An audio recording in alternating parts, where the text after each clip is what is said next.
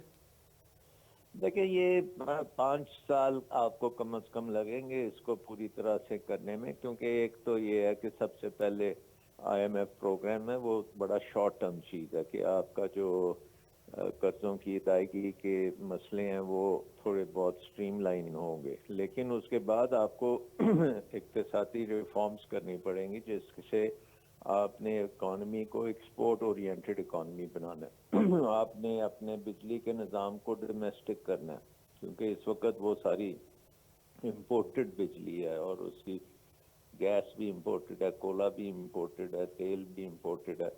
تو اس کو بدلنا پڑے گا، آپ کو ہائیڈل پہ جانا پڑے گا، تھر پہ جانا پڑے گا، سورج پہ جانا پڑے گا. تو یہ چیزیں وقت لیں گی. یہ جو آپ فہرست بتا رہے ہیں شاہ صاحب، کیا حکومت کا جو موجودہ حکومت ہے اس وقت پی ڈی ایم کی، اس کے معاشی پلان میں، ایجنڈے میں یہ ساری چیزیں ہیں جن کا آپ ذکر فرما رہے ہیں؟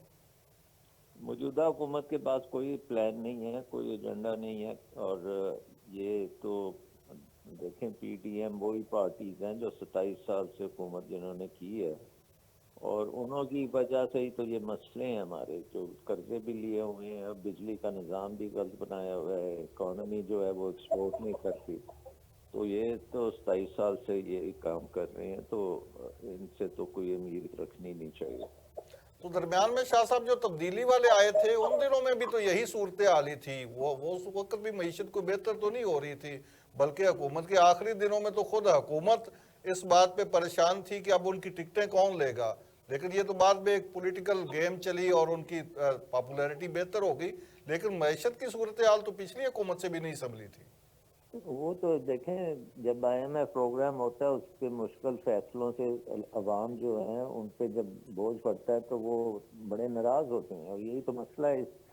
اور اگر وہ آپ کو یاد ہوگا کہ اس وقت مہنگائی کی لانگ مارچ ہو رہی تھی اور ساری چیزیں ہو رہی تھیں، اور آئی ایم ایف پروگرام اس وقت شوکت ترین صاحب نے ریلیف دیا تھا.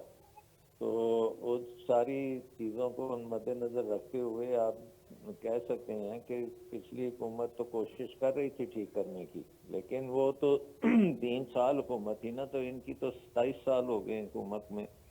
سو آئی تھنک اگر وہ پورا کرنے دیتے اس حکومت کو تو شاید ہم بہتری کی طرف پہنچ جاتے. ڈاکٹر صاحب، آپ جیسے ماہرین جب معاشی اصلاحات کی بات کرتے ہیں تو ساتھ ہی یہ بھی فرماتے ہیں کہ اس کا پریشر تو عام آدمی پہ پڑے گا اور عام آدمی کو فیس کرنا پڑے گا. عام آدمی تو پریشر فیس کرتا ہے، کیا اس ملک کی اشرافیہ پہ بھی ان اصلاحات کے نتیجے میں کوئی فرق پڑتا ہے یا پڑا ہے اب تک؟ لیکن وہ ان پہ جو مشکلات ہوتی ہیں وہ زیادہ تر عام آدمی پہ پڑتی ہیں، کیونکہ بجلی مہنگی ہو جاتی ہے، کھانا پینا مہنگا ہو جاتا ہے، ان امپلائمنٹ ہو جاتی ہے. تو یہ چیزیں جو ہیں یہ عام آدمی کو زیادہ افیکٹ کرتی ہیں نا، ان کو تو نہیں کرتی. ہماری معاشی اصلاحات کا کوئی ایسا ورژن سامنے ابھی تک نہیں آیا جس میں اشرافیہ پہ بھی کوئی کٹ لگ جائے؟ لیکن جب آپ اپنے اخراجات کم کریں گے حکومت کے، اور جو آپ کی فضول خرچی ہیں وہ بند کریں گے، تو پھر ہی کام بنے گا نا. اشرافیہ تو دیکھیں، جو اشرافیہ نے تو نہیں دینا، نہ وہ ٹیکس دیتے ہیں، نہ وہ نیٹ میں ہیں، وہ تو بیٹھے ہیں، آرام کر رہے ہیں، مزے کرتے ہیں. اس وقت جو ملک کی سیاسی صورتحال ہے ڈاکٹر صاحب، جس طرح ایک طرح سے ساری کی ساری پارٹیاں حکومت میں بھی ہیں اور نہیں بھی ہیں. اس وقت سمجھ لیں کہ پی ڈی ایم کی شکل میں ساری پارٹیاں مرکز میں ہیں، سندھ میں ہے، دوسری پی ٹی آئی کی حکومت پنجاب میں ہے، کے پی کے میں ہے، گلگت بلتستان آزاد کشمیر میں ہے. تو سارے کے سارے لوگ ہی حکومت میں ہیں، اس کے باوجود ایک دنگا فساد شروع ہوا ہے اور ایک ایسا سیاسی عدم استحکام ہے جو کہ ختم ہونے کا نام ہی نہیں لے رہا. تو اس ساری سچویشن کی موجودگی میں کیا کوئی معیشت اپ لفٹ ہو سکتی ہے؟ بات یہ ہے کہ ایک ہی پارٹی ہے پی ٹی آئی، جو کہ نئی پارٹی ہے، اور وہ اصلاحات کرتی ہے اور وہ مشکل فیصلے بھی کرتی ہے، لیکن سارے مل کے اس کو گرا دی ہے. جنہوں نے گرایا ہے وہ تو 27 سال سے حکومت میں ہے. آپ دیکھ لیں پچھلے 40 سال میں زیادہ وقت تو پی پی پی اور پی ایم ایل این کے پاس رہا ہے، اور جو نظام بن چکا ہے وہ ان کی ایجاد ہے. سو ان سے اب آپ ایکسپیکٹ کرتے ہیں کہ وہ ساری چیزیں یہ ٹھیک کریں گے، تو یہ آئی تھنک خوش فہمی ہے. تو ڈاکٹر صاحب پی ٹی آئی بھی تو ان کی ایجاد ہی تھی، وہ تو اب پی ٹی کو آئی تو بھی 3 مان رہی سال ہے ہی اور ملے ہیں ایجاد نا. کرنے والے بھی مان رہے ہیں. بٹ پی ٹی آئی کو حکومت میں صرف 3 سال آپ نے دیے ہیں نا، ان کو تو 30 سال دیے ہیں. ابھی جس طرح پی ٹی آئی کہہ رہی ہے کہ ملک کے ڈیفالٹ ہونے کا بڑا خطرہ ہے، اور پی ڈی ایم کہہ رہی ہے کہ ایسا کوئی خطرہ نہیں، بلکہ اس طرح کی بیان بازی جو ہے وہ ملک کے خلاف ہے اور اس سے ملک کا امیج خراب ہوتا ہے، تو آپ کے نزدیک جو ایکچوئل صورتحال ہے وہ کیا ہے؟ ایکچوئل صورتحال تو ہے نا کہ آپ نے سارے ان کے قرضے واپس کرنے ہیں اور آپ کے پاس پیسے نہیں ہیں، تو اس کا کیا مطلب ہوتا ہے؟ کوٹکی بول جاتی ہے. اور سارا آپ دیکھ رہے ہیں کہ آپ کی امپورٹس بند پڑی ہیں اور آپ کی پیسے نہیں ہیں، کھانے پینے کے لیے بھی پیسے نہیں ہیں، دوائیوں کے لیے بھی پیسے نہیں ہیں. تو پھر آپ اگر یہ نظر نہیں آتا کسی کو تو پھر کیا کیا جا سکتا؟ جو پرائم منسٹر فرما رہے ہیں کہ آئی ایم ایف کی ایم ڈی سے ان کی بات ہو گئی ہے اور آئی ایم ایف کا مل جائے گا ان کو، جو لون ری شیڈول بھی ہو جائے گا اور پروگرام مل جائے گا ان کو، اور اس کے بعد دوست ممالک بھی سعودی عربیہ اور چائنا کے ساتھ بھی بات ہوئی ہے، وہ بھی سپورٹ کریں گے. تو یہ ساری صورتحال یہ وقتی سنبھالا مل سکتا ہے؟ دعا کریں کہ جی مل جائے، کیونکہ ابھی تک تو میں نے جیسے کہا کہ کوئی کاغذ پہ انہوں نے دستخط تو نہیں کیے، اور نہ ہی دوست ممالک نے کوئی آپ کے لیے کچھ اس وقت تک دیا. سو وزیر خزانہ بھی کہتے ہیں ہو جائے گا، وزیر اعظم بھی کہتے ہیں ہو جائے گا، تو پھر اللہ سے ہی ہم دعا کر سکتے ہیں کہ ہو جائے. سیکنڈ آپشن یا بی پلان کیا ہے حکومت کے پاس کہ اگر آئی ایم ایف نہیں مانتا تو پھر کیا ہوگا؟ پھر دیوالیہ ہوگا، اور کیا ہوگا. کوئی اس کے علاوہ کوئی اور آپشن نہیں ہے آپ کے پاس کہ نہیں اور آپشن نہیں، اس وقت تمام آپشنز ختم ہو چکے ہیں. بہت شکریہ ڈاکٹر سلمان شاہ صاحب، آپ نے قیمتی ٹائم دیا. ناظرین یہاں پہ ایک وقفہ، اور وقفے کے بعد یہ پروگرام جاری ہے.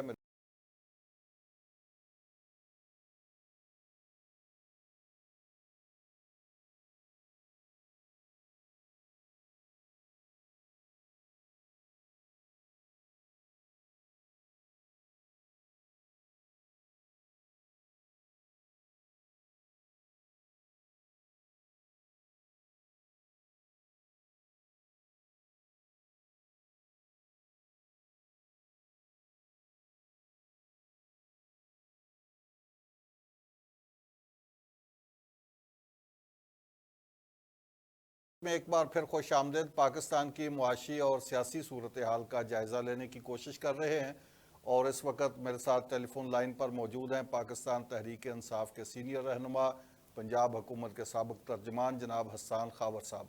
السلام علیکم حسان صاحب. جی وعلیکم السلام. حسان صاحب، عام آدمی کی زندگی تو اجیرن ہوتی جا رہی ہے، آئے دن افراط زر اتنا بڑھ رہا ہے، مہنگائی میں اضافہ ہو رہا ہے. اب آٹے کی قیمتیں آپ دیکھ لیں کہاں تک پہنچ گئی ہیں. گوشت جو چکن کا عام پروٹین کے حصول کا ذریعہ تھا عام آدمی کے لیے، لگتا ہے اب وہ بھی اشرافیہ ہی اس سے مستفید ہو پائے گی، عام آدمی کے تو بس کی بات نہیں رہنے والی. تو یہ ساری صورتحال کہاں جا کے رکے گی؟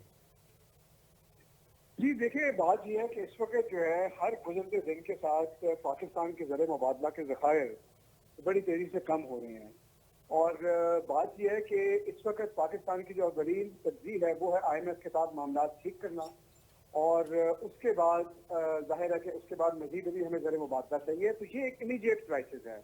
جب اس سے نکلیں گے تو پھر اس کے بعد جو ہے عوام کی بحالی کے لیے بھی کافی کام کرنے. اب مسئلہ یہ ہے کہ جو حکومت وقت ہے وہ تو بالکل اس معاملے میں لگتا ہے کہ ہاتھ دھو بیٹھی ہے. اور اب جو جنیوا میں یہ کانفرنس کرنے جا رہے تھے، ڈونرز کانفرنس، سنا یہ ہے کہ وہاں پہ بھی اب وہ صرف ایک کلائمیٹ ایونٹ ہوگا. تو یہ صورتحال بڑی مخدوش ہے. ہم اس کی بہت اثر یہ کہہ رہے ہیں کہ اس وقت پاکستان کو ایک مضبوط حکومت کی ضرورت ہے، ایک ایسی حکومت کی ضرورت ہے جس کے پاس 5 سال کا وقت ہو، جو مشکل فیصلے کر سکے، اس کو عوام کا اعتماد حاصل ہو، اور میرے خیال میں ہمیں اسی طرف جانے کی پھر فور ضرورت ہے. یہ اس وقت جو حکومت کا معاشی پلان ہے وہ سوائے اس کے کہ آئی ایم ایف سے پیسے مل جائیں یا سعودی عرب چائنا کوئی سپورٹ کر دے، اس کے علاوہ بھی کوئی معاشی پلان ہے یا صرف یہی ہے؟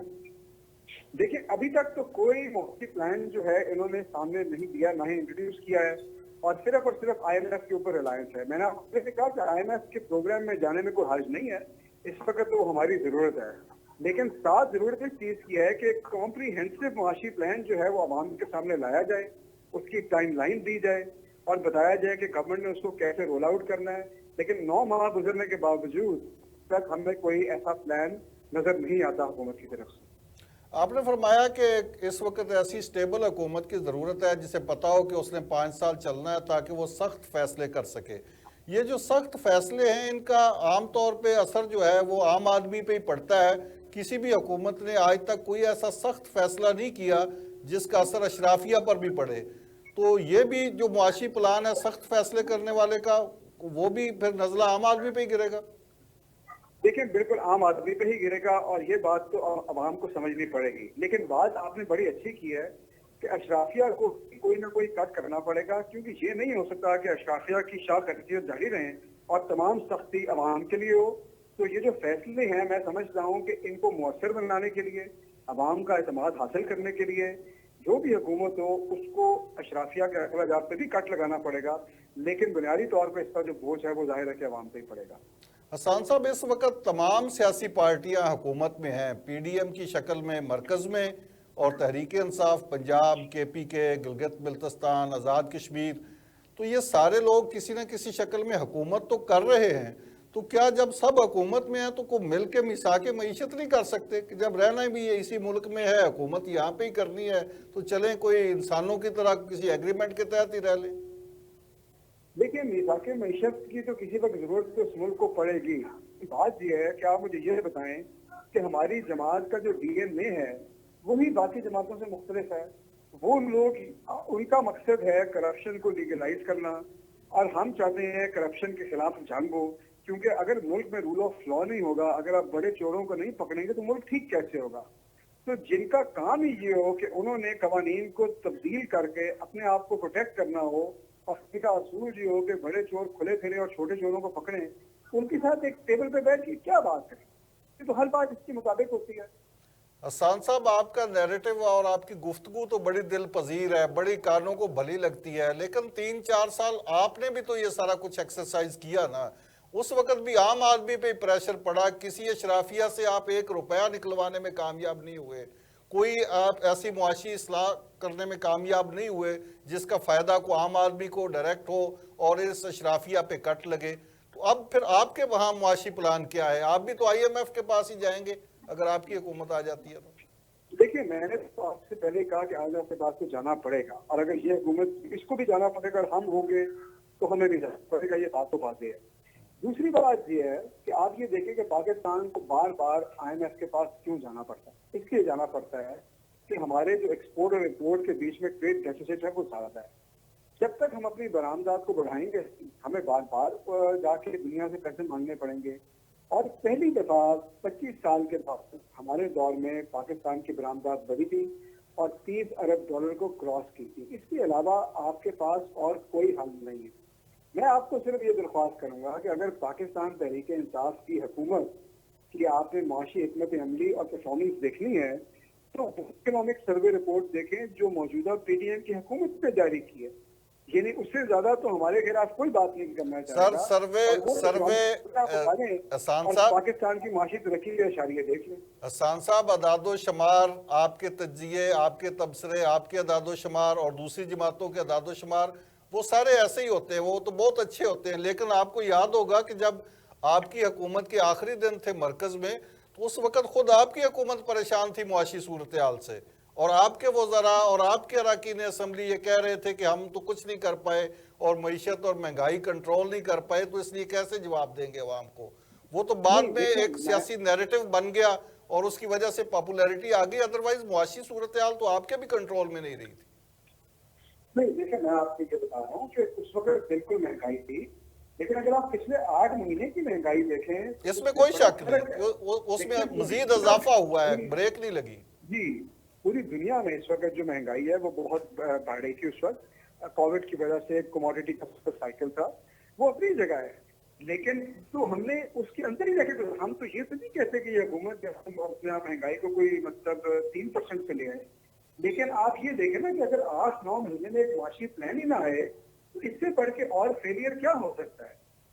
تو ابھی پی ٹی آئی نے کوئی شیڈو معاشی پلان بنایا ہوا ہے کہ اگر آپ کل آ جاتے ہیں اقتدار میں دوبارہ تو آپ کے پاس معاشی پلان کیا ہے، کوئی مین جس سے آپ فوری طور پر دیکھیے، ریسکیو کر سکیں معیشت کو؟ ہمارا بالکل معاشی پلان ہے، اگر ہم آئیں گے تو فوری IMF کے پاس چلے جائیں گے، دوسرے نمبر کے اوپر ہم یہ کریں گے کہ جو ہم نے درخت کو بڑھانے کا پلان بنایا ہوا تھا اسی پہ آگے چلیں گے، اس کے علاوہ اور کوئی حل نہیں ہے۔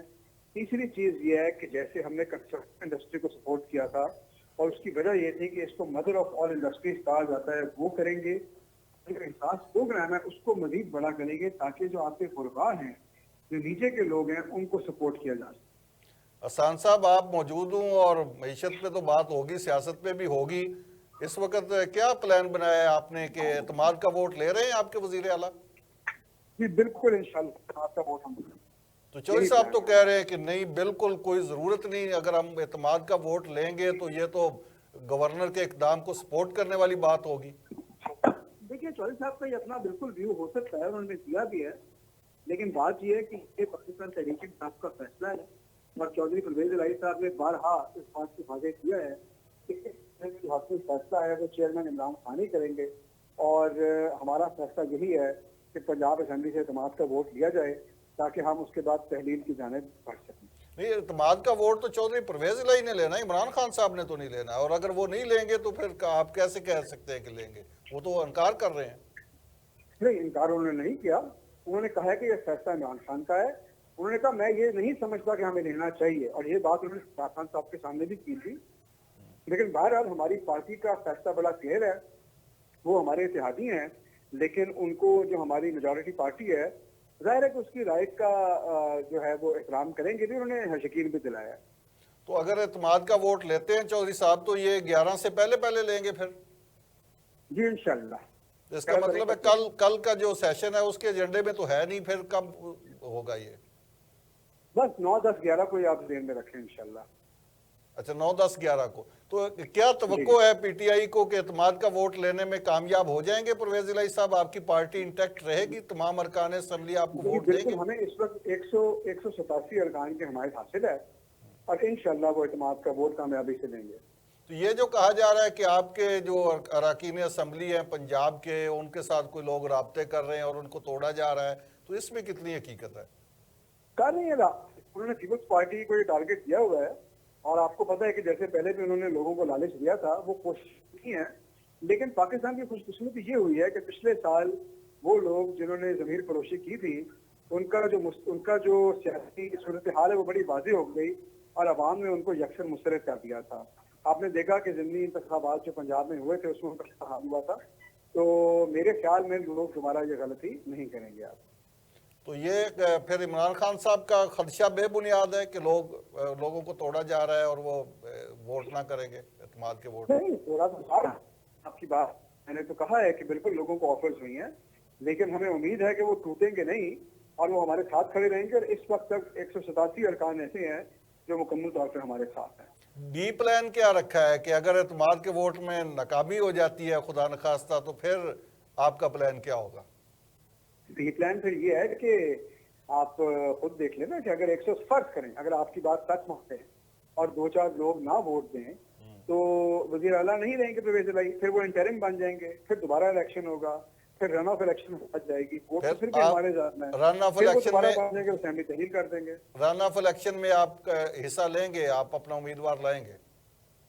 ظاہر ہے ہم نے تو اسمبلی تحلیل کر دی ہے نا جی، اور ہمارے زیادہ ہیں تو بالکل پرویز الہی صاحب کو ہی رکھیں گے، وہی رن آف الیکشن میں تو آئیں گے۔ اگر اور دوبارہ حسان صاحب تحلیل کریں گے۔ اگر فرض کر لیتے ہیں کہ چودھری صاحب اعتماد کا ووٹ نہیں لیتے جیسا کہ انہوں نے کہا ہے، پھر پی ٹی آئی کیا کرے گی؟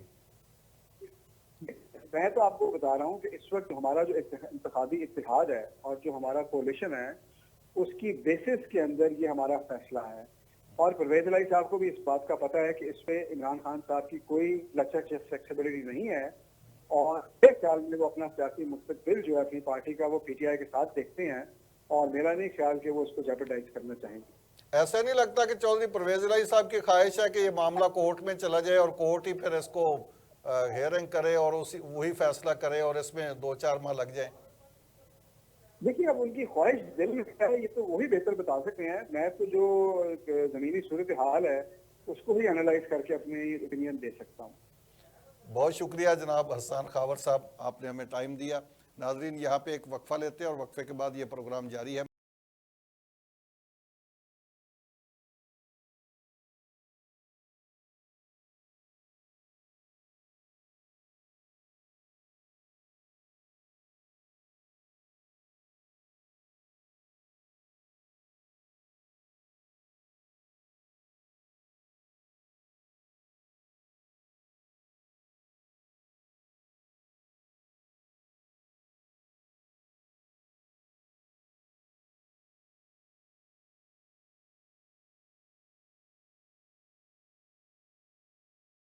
یہ ایوان سچ میں ایک بار پھر خوش آمدید۔ پاکستان کی معاشی اور سیاسی صورتحال کا ذکر کر رہے ہیں اور اس وقت ٹیلی فون لائن پر ہمیں جوائن کیا ہے پاکستان کے سینئر سیاستدان اور مسلم لیگ نون کے سینئر رہنما جناب راجہ ظفر الحق صاحب نے۔ السلام علیکم راجہ صاحب۔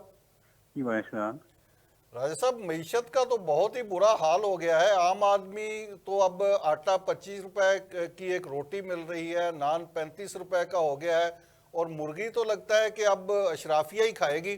تو کیا بنے گا معیشت کا اور عام آدمی کا؟ میرا خیال ہے جی کہ جو اپنے تجربے کو آگے لانے کی کوشش کر رہے ہیں اسحاق ڈار صاحب، اور آئی ایم ایف سے بھی معاملات انشاءاللہ طے ہو رہے ہیں، اور ان کا آئی ایم ایف کا ایک وفد بھی پاکستان میں میرے خیال میں آئندہ 2-3 دن کے اندر آ جائے گا، تو اس سے زیادہ بہتری کی گنجائش موجود ہے۔ تو یہ معاہدے جو ہیں آئی ایم ایف کے ساتھ ہوں یا پالیسی کے سلسلے میں ہوں، وہ پچھلی حکومت نے کیے تھے، اور جو معاہدے سرکاری سطح پر ہوتے ہیں وہ اس کے پیچھے پوری اسٹیٹ کی طاقت ہوتی ہے، اور پھر ان کو آسانی سے ختم نہیں کیا جا سکتا۔ تو اس لیے ان سارے معاملات کو نپٹانے کے لیے یہ اچھے تجربہ کار لوگ کوشش کر رہے ہیں، تو مجھے امید ہے کہ انشاءاللہ تعالیٰ اس میں بہتری آ جائے۔ راجہ صاحب آپ کا ایک وسیع سیاسی تجربہ ہے اس ملک میں، تو کیا آپ نہیں سمجھتے کہ جب بھی آئی ایم ایف کا کوئی پلان یا پروگرام شروع کرتے ہیں، ہم اس کو کمپلیٹ کرتے ہیں یا اس کو فالو کرتے ہیں، تو اس کے نتیجے میں یہاں پہ بھی سخت فیصلے ہوتے ہیں، اور ان سخت فیصلوں کا سارا جو امپیکٹ ہے وہ عام آدمی پر پڑتا ہے؟ کبھی کسی آئی ایم ایف کے پروگرام کے نتیجے میں ایسے سخت فیصلے نہیں ہوئے جس کا اثر اشرافیہ پر بھی پڑے؟ تو یہ جو آئی ایم ایف کا پلان بھی اگر پورا کر لیتے ہیں ہم پروگرام، تو اس کے نتیجے میں بھی عام آدمی سفر کرے گا اور اشرافیہ کو کوئی فرق نہیں پڑے گا۔ نہیں، یہ تو معاہدہ تو پہلے کا ہوا ہے، لیکن اب جو اس میں اصلاح لانے کی کوشش ہو رہی ہے آئی ایم ایف کے ساتھ، انہی خطوط کے اوپر بات چیت ہو رہی ہے کہ کیسے اس میں ایسی بہتری لائی جائے کہ جس سے عام آدمی کے اوپر زیادہ بوجھ نہ پڑے۔ تو اس لیے ہمیں یہ 2-3 دن کا انتظار کرنا چاہیے۔ راجہ صاحب مسلم لیگ نون اور پی ڈی ایم کی حکومت کے پاس اب یہی معاشی پلان ہے کہ آئی ایم ایف پہ ہی تکیہ کریں، کیونکہ اس سے پہلے پی ٹی آئی کی حکومت تھی تو وہ بھی آئی ایم ایف کے پاس ہی گئی تھی، اس کے علاوہ ہمارے زرخیز دماغوں کے پاس کوئی اور پلان نہیں ہے؟